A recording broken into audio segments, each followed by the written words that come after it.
morning, everyone, and welcome to Wake Up Legendary. I am your host, Joanne, and I'm excited to bring you yet another amazing guest. I had the pleasure of actually sitting down with our guest back in September, and now we get to do another follow-up, which is my favorite thing. We've been doing a lot of repeat guests lately, and why we're doing that?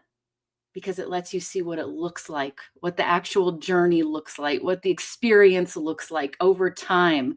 It's not this quick, like, get in, hit it hard, and you're done and everything's perfect. It's looking at people as they go through different phases, different seasons of their business. And what an amazing opportunity for you to be able to see that and follow all of these stories as you get to know people and our guests on the show. So welcome everyone as you come on in this morning, and help me welcome back to the show, Michelle. Good morning, Michelle. Good afternoon. How are you, everybody, today? Yes. Where are you located? Because you're not in the States. I'm in Cork, Ireland. So it is 5 hours later here than the East Coast. So it's around 3 o'clock in the afternoon here. Love it. Love it. It feels like it's a little dark there. It's always dark here. It's dark and rainy. We have rainbows because we have loads of rain. I'm really clear. I love it. There's always something good. There's a positive, right? There is a positive. Definitely a positive. I know last time we were on, there was some horrible hurricane going on in Florida. Right. So we don't have horrible hurricanes. There's no tornadoes. There's no earthquakes. So because we don't have any natural disasters like that, there's no wildfires. The price that we do pay, though, is that we get probably more rain than most people are used to. And also it's darker here. A lot of people don't realize how far north Ireland is, but the sun is going to set pretty soon here. During the winter time, we will have darkness from about 4:30 in the afternoon until about 8:30 in the morning. So right now, going to school, the kids are walking in the darkness to get to school. It is. So that was something that was hard to get used to, actually, when I first moved here. Was the lack of... I bet. Well, welcome back. I'm excited to be able to sit down again with you and chat. And I couldn't believe September. Did you really? I mean, like that. I was like, that's how long ago, really? Yeah. It was back in September. We're in December. It's almost 2025. And what's cool, what I love about you and your business, and what I want more people to maybe stretch into for their business, is to not sleep on YouTube. And you definitely use YouTube to your advantage. I try. You drive traffic there. You have monetized YouTube. Yes. And I know that was what you were really focused on back in September. So give us a quick rundown how you came online, and then we'll do a follow-up of what we've been doing since September, since we last talked. Sure. So I was working in a corporate drive at a tech company. I'm sure there's a lot of people on this call who have been working at tech companies, and things just didn't work out in around 2022, 2023. We decided to part ways. I was very fortunate that I received a settlement from my tech company, which allowed me the year to kind of take time out, decide what I wanted to do, spend some time with my family. And that's when I was able to explore, what do I want to do with this next chapter in your life? And I think that's really important. It is a cliche, when one door closes, another opens, but you also have to have the confidence to walk through that new door and not stay stuck where you were. Don't dwell on that past. Huge for me. So I was looking online, what could I possibly do? What could give me a bit more freedom over my time? that I wanted and also could bring in an income. And that's when I kind of stumbled upon Legendary Marketer. So that's how my online journey began, was with the 15, it used to be the 15-day challenge. I don't think the 15-day challenge exists anymore. Not that baby is retired. She's sleeping. So I took one of the, I feel so old already. I took the 15-day challenge way back when, and that's how I started my online business. Because I've had various jobs in my lifetime. So I have been a flight attendant. I've been a shore excursions manager in the corporate world where I ran meetings. As hopefully you can tell, I'm very comfortable in front of the camera. I'm comfortable talking to people, and that has been a huge advantage for me.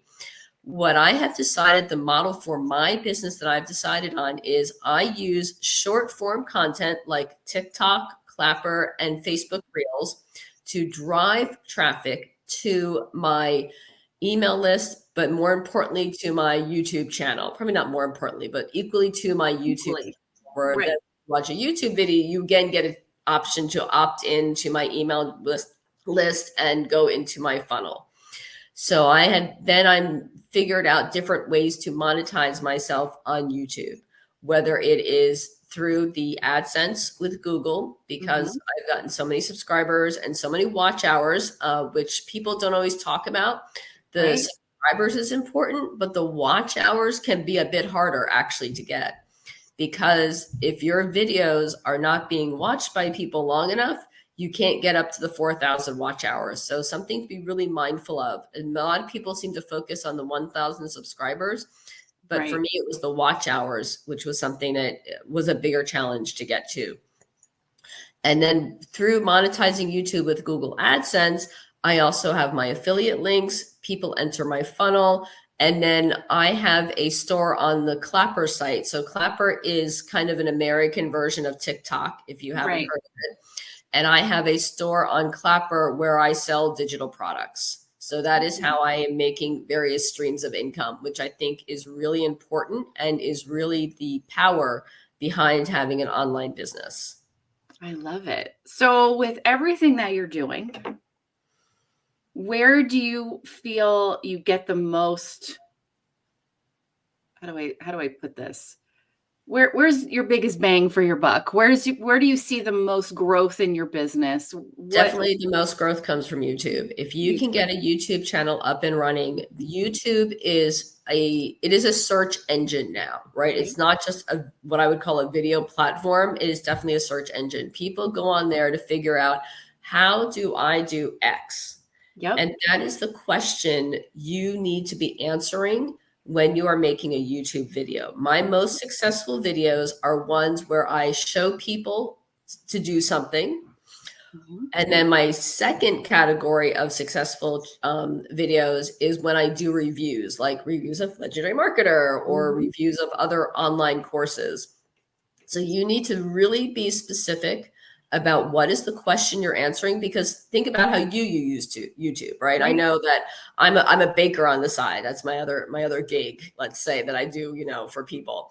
And if I'm trying to figure out how to make chocolate ganache, right? That's a very specific question. I want a very specific answer. I don't want to watch an hour of somebody doing the prep work. I just want to see, okay, these are the ingredients I need. This is what I need to do it. It is the same with YouTube. You need to be answering very specific questions, and preferably showing people how to do something that is adding value to their lives. And adding value is what you need to be focused on. And that's the shift from being an employee of somebody else's to being the online business owner. Is you are now thinking about value. And how are you adding value? What is the knowledge that you're giving? And I know there's the new confidence program within Legendary Marketer. And that is something that I would definitely encourage people to do, because you will need a bit of confidence at first to figure out, do I have something of value to add to people? Right. You know, it's one of the biggest questions people quite honestly ask and decide immediately, no, I have nothing to share. Right. I hear it all the time. I have nothing to share. And I'm like, what? Do you understand the bully that you are being to yourself right now when you say that? Yeah, That's sitting in fear, that's sitting in definitely. self-doubt, Hmm. that's sitting in low self-esteem, and you are your biggest bully. And we got to work on that And first. your biggest obstacle sometimes. Yes. So Yes. the acronym I learned for fear was false evidence appearing real. Hmm. It is false evidence. Get out in front of the camera. Your first video is going to be horrible. Just get over that now. You'll get 0 views, but that's the good part. You'll get 0 views. Right? Right? And on to the next. And it'll Get on just to be a the little next bit one. better and you'll get a few more views. And then the Exactly. next and the Make next and the next. every video just that little bit better. And then you'll also start to figure out what it is your audience is looking for. And I think that's something else that's really important. I look at every comment. I have it set up so that comments come into a special inbox that I have. So Mhm. I'm able to scroll through comments. It's not difficult. I try to Right. reply to as many as possible, but Mhm. you will be amazed once you start to get even a small audience, just a small audience, you will start to figure out what is it they want. How can you deliver? What is it they're looking Right. for? What is a question they have that you haven't answered yet? And then you can really start to build on that. Some of my best video ideas have come from my own audience, definitely. That is really that's a secret everyone needs to understand. Yeah. So there's this perception when we launch online, we have to have it all planned. No. For the next year. Every piece of content, everything A to Z, digital products are lead magnets. And it's like, yeah, you can have a starting point, but allow your audience to guide you as they share what they're most interested in. Definitely. That's why my number one rule, if you ever design your own course, is you don't build out the whole course before you've sold it. You start No. it and you get feedback, and then you keep building it as you're getting feedback with people as they're moving through it. And Right. then it's really designed and catered to what they're looking for. And you can make adjustments along the way as you get feedback, right?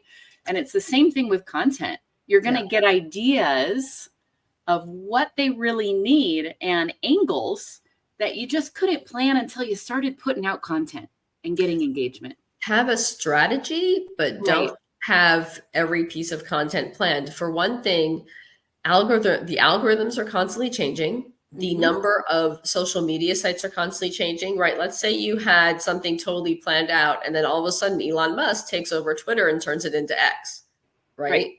Or Blue Sky comes up, right? Who is Mhm. challenging now X for a Mhm. market share in that kind of Mhm. space. Or a TikTok ban, I think, might come into place in the US, Right. next Yep. month. Exactly. So Possibly.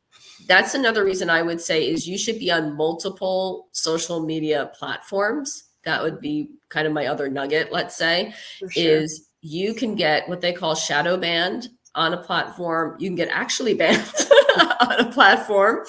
So you need to be on multiple platforms. And the great thing is it is very easy for you to adapt one video to all of different platforms. Very few tweaks are needed. Instagram does a square. Most other short form contents do what I call the rectangle, the ratios as they call it. Mhm. But you can very easily adapt that content. So don't worry about, you don't want to make different content for different social media platforms, right? Have a strategy where you're making the same content that can be replicated on all different platforms. It saves you time, and your message should be consistent enough that you shouldn't have to think that you need to make a different type of content for different platforms. Right. Yeah, definitely. And it just I love that advice. Everyone, I hope you wrote that down. Have a strategy, but don't have every little piece and topic like this is all that I'm going to talk about. This is it. This is what I'm Right. going to do. Be able to pivot. I feel like some of the best performing videos I've seen have been replies, Mhm. responses, off the cuff, quick videos that people put out because of what was happening in their comments. Yeah. Because now you look like, you're being social, on Yep. social media. I know that's a surprise for some, but that is what they're looking for. Because you can do a short, like you can do a YouTube short based on a comment from a YouTube video, and you'll be amazed at how many hits that'll get, because people will be like, oh yeah, I had that question also. And it will really help you to then get your views going on your long form. And you can tie them together and really have them feed off of each other. And it's a beautiful synergy that you start creating. And remembering that we're all borrowing social media. We don't own that piece. Exactly. If we can make it work for us as much as possible, that's the key. That's the goal. Definitely. And that's why I think Legendary Marketer still talks about this, the value of your email list, because if you get shadow banned, actually banned, you don't own that subscriber list. You have no access to it. Nope. There's nothing you can do if all of a sudden overnight, literally Meta decides to shut you down. But your email list, building that email list by giving something away of value, and I think that's really important as well. You're giving something away of value in exchange for that coveted email address and getting that person into your funnel. Then you own that list. And then no matter which social media platform you go to or how you decide to change your marketing strategy, you can still contact those people who you know have already bought in to the value that you're going to offer. Yeah, definitely. And I have this it's this weird like formula in my head, and there is a relationship, and it's a give and take with every single follower, every single customer you ever have. And they can't become a customer until you've made sure you've maintained some equality in your relationship, right?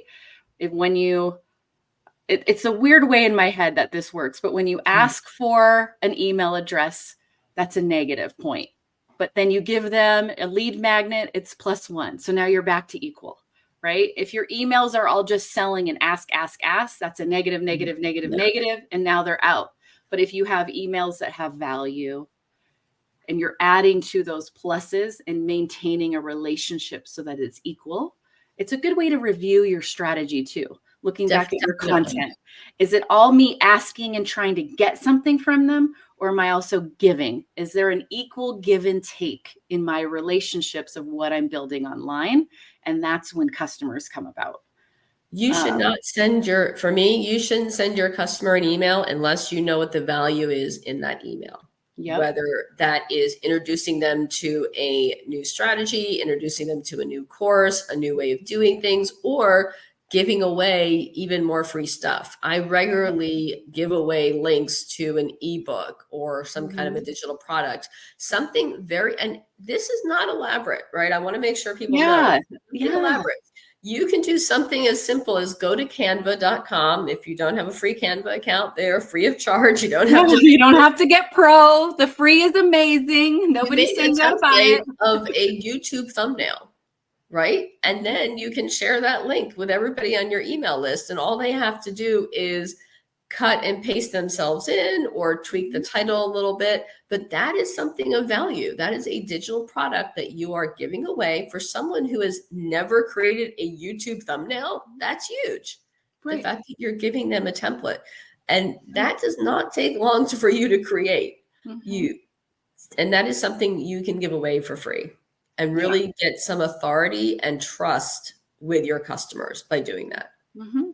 Just help them in these tiny little nuggets. Just continue to help, to serve. Our goal is we've got to serve, and it will return. It will return, right? And also be honest. Something that we talked about last time, and something I still believe in. If you look at my YouTube channel, I do not put promises of income on my YouTube thumbnails. That is a strategy I have decided upon and hopefully has built trust with my audience. And I know aligns very well with the Legendary Marketer philosophy. If you see a number on my thumbnail, it's because I'm saying, is this true, right? Other people are claiming you can make this much money. Is this correct? Or here's the challenge. Can you make this much money in this amount of time using this strategy? Be really honest with your customers. And I would say for those of you who are just at the beginning of your online journey, that in and of itself is the honesty. Come on the journey with me. I am on day one making my first video. 30 days later, hey, I've done, 30 days of videos. This is the strategy I've been using. These are my results so far, and what's been working for me, what has been working for me. And you can do that kind of video without showing that dashboard, right? Which is against the affiliate program Right. rules. You can take people on the journey with you, and that in and of itself adds value to let people know that they're not alone, what strategies work or don't work depending on your niche that you're using, and how are you coming along on your own journey. People like to be voyeurs in social media, right? You do. People are nosy. They're nosy. They want to know what's going on. And you need to decide, how honest are you going to be, right? Are you going to put on the makeup like I have today? Or are you going to go a little more all natural? And, Right. some people go on camera literally out of bed sometimes. You need to decide, and that will be somewhat guided by what your niche is, what your value is that you're adding, and how you're positioning your channel. So that's the kind of strategy I want you to think about, is how are you gaining trust? How are you gaining authority? And how are you positioning yourself in that particular niche? That's the strategy. Oh, I love it. Man, we jammed a lot in like 20 minutes just now, Michelle. Yeah. Yeah. 20 minutes already. Oh my gosh. This sucker is jam-packed. Everyone needs to go rewatch and take full notes, because you just got a full mini course of what to look for in your content, how to apply new strategies in short form and long form, connecting them, showing up on new platforms such as YouTube that you probably, it's not new, but you haven't thought of it yet, maybe, or feel like it's not something you need to do. You need to do it. You need to be on YouTube. Go check out Clapper. Go check out Lemonade. Go check out all the different platforms that's out there. And get ready, because when there's disruption going on, like a ban of TikTok, somebody's already building something. You know it is. They're not waiting for the ban to happen. It's already in the works. And so it's also more will be coming. It's a great way also to try content out on maybe a smaller platform and see how it performs. Do you get any likes? Do you get any comments from people? And then figure out whether or not it's something you want to make a full video on, or how can you tie it in. Also, I have there are things that are different because I'm in Europe than those of you in the States. Like I don't know if we even have access to Threads yet, but things get tried out in America first. So I didn't have access to Threads when it first came out. So and Threads for me hasn't taken off yet either. So that's another place where you could maybe position yourself in a smaller social media platform, but be a bigger fish in that pond. Right. And that could really help you. Yeah. As something comes out, don't sleep on it. Just be like, I'm going to wait and see if it takes off. Go grab your social handle and take an extra 5 minutes and post some content on it each day and see what happens. And you can post content that you've used on another platform, right? Because this should be a totally different audience. There's totally different audiences on different platforms. So when a new platform comes out, or you want to try something, it doesn't mean you've got to go create a whole new series of videos. Hopefully you've got your video saved somewhere. I hope. That was my email this last weekend. Like, make sure you got your content somewhere. Yeah, I have a separate thumb drive. I think that's what they still call them, where I have my videos saved, and then I can just pull through there, or a different folder on my laptop. I can pull from those and then just post it on the new platform and try it out and see what happens. Yep, definitely. I love it. I love it. And thank you so much for coming on. It's always a pleasure to chat with you. And gosh, happy holidays, Merry Christmas, Happy New Year, all that good stuff. And we got to have you back, of course, for a follow-up. That'd be fantastic. I'd really enjoy that. All right, awesome. Thanks, Michelle. Great. Thank you. Have a great day. All right, everyone, you can go follow Michelle on YouTube at Michelle_Wordsmith. Go find her on YouTube at Michelle_Wordsmith. And she did mention our challenge. She mentioned we have 2 challenges. We have the confidence challenge. We have the learn, launch, lead challenge, which is just the perfect way to see what is to start a business online and actually be able to start a business online with the skills that you learn from it. It's $5. Go check it out at legendarymarketer.com/enroll. As always, everyone have a fantastic day. Dave will be back tomorrow with another awesome episode and another amazing guest. As always, stay legendary. Peace.